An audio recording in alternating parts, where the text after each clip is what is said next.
for you coming back to Cape Town, obviously having spent some time here before, just what has that experience been like again? Obviously, just seeing what you saw in the past and really just reminiscing on days gone by. Yeah, no, it's always good to be back, not only in Cape Town but just in South Africa in general. It's got a real, I suppose, big place in my heart. South Africa, I've obviously spent a number of years here down in Joburg and Port Elizabeth, so I know the place well, but yeah, got some really good memories of Cape Town, especially Newlands.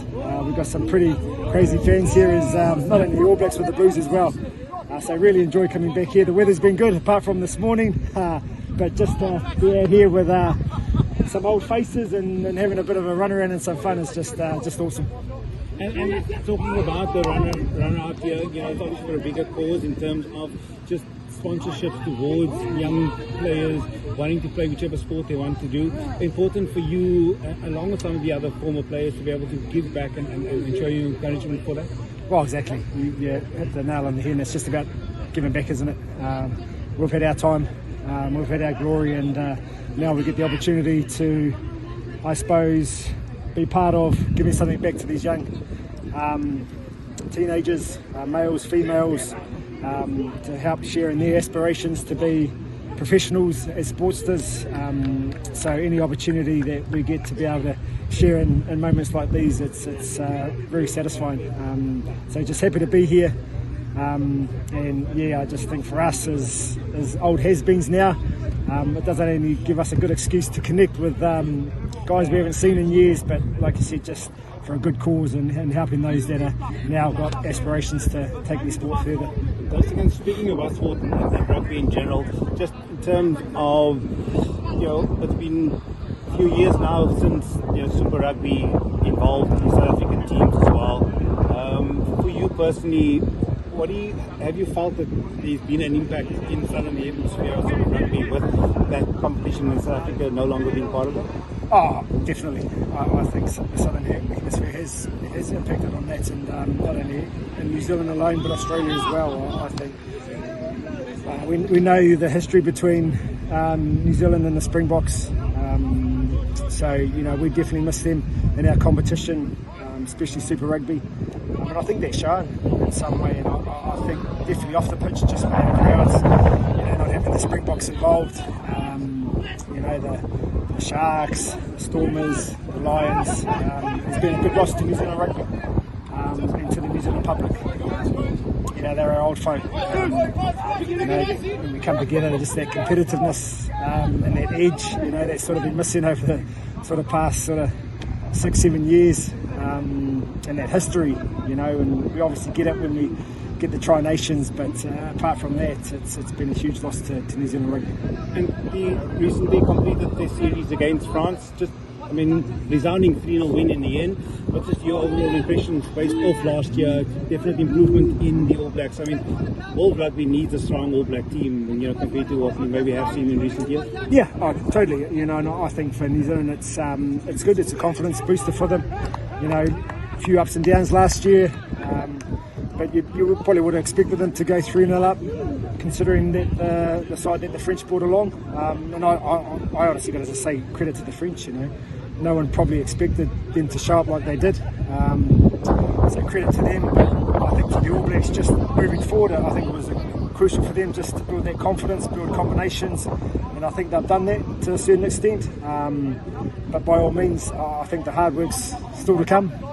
So they've got Tri-Nations coming up, but they understand what the challenges are going to be ahead. I'm just looking forward to, that first Test match in New Zealand against the Springboks, like everyone is, I suppose.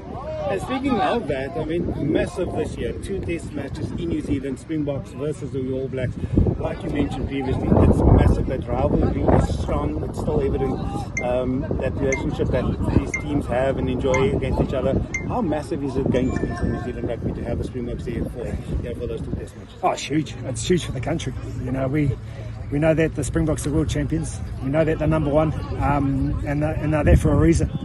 I think over the sort of past few years, they've started to add a little bit something different to their game, around probably playing a little bit more rugby, a bit more of an exciting brand of rugby. which I love to see. So yeah, I just think, sort of 4 weeks, 5 weeks time when their first test match is there, I just think it's going to be a huge day for New Zealand, and our boys will be sitting there waiting, ready. But what a clash! It's not one you want to miss anyone. Carlos, the added spice to it is that the Eden Park record. I mean, you played there played your rugby there for the All Blacks, for the Blues.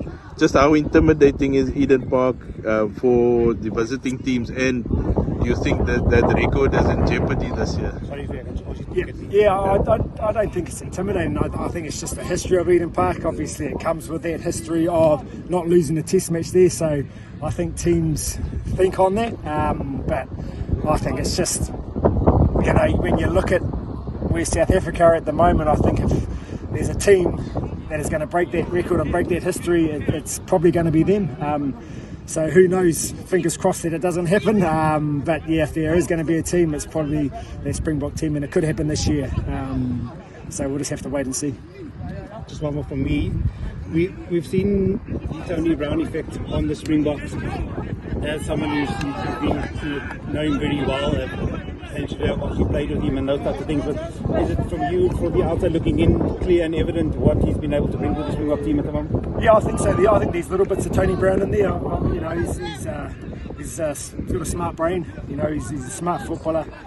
He likes to play the style of rugby that allows the guys to express themselves, and I think we've seen a bit of that in the Springbok camp lately.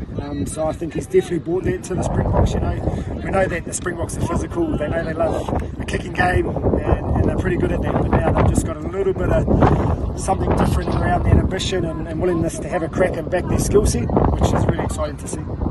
And then lastly from me, Carlos, South Africa's got good options at fly-off these days. There's a guy like Sasha Feinberg and Ngomazulu coming through as well. Have you seen some of him, and what do you think of him as a sort of a future? They're comparing him already to, maybe a bit prematurely, but to a guy like Dan Carter with the way he plays. So what have you made of him? Going to have to say I haven't seen enough of him, to be honest. I have not seen a lot of him, but they're in a good position at the moment. They've probably got a lot of players in a lot of positions with depth at the moment, not only in 10. So that's probably the most exciting thing. But yeah, I think when it comes to him, I probably just haven't seen enough of him to make a real comment about him at the moment.